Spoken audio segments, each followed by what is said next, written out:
سليمان في سبها الليبية قتلوا في اشتباكات لم يوفر فيها سلاح من دبابات وقذائف هاو إلا واستخدم.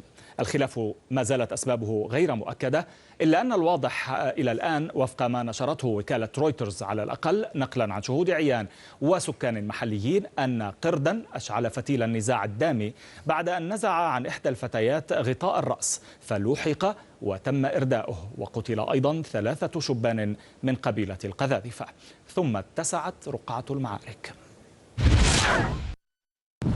شوارع خالية وأثر دمار خلفتها معركة دامية بين أولاد سليمان والقذاذفة التي ينتمي لها معمر القذافي في سبها الليبية.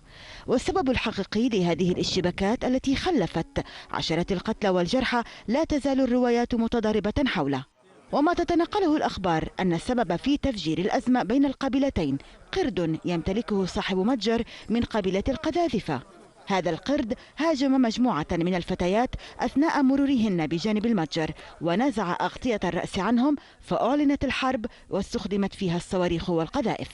غير أن ناشطين استبعدوا هذه القصة وعزوا الأزمة غير المسبوقة إلى الخلاف السياسي الذي يقسم ليبيا، حيث تحاول الحكومات المتنازعة في الشرق والغرب بسط سيطرتها على الجنوب، فيما يرتفع صوت القبائل الجنوبية رفضا للميليشيات ومطالبة بالتوصل لحل.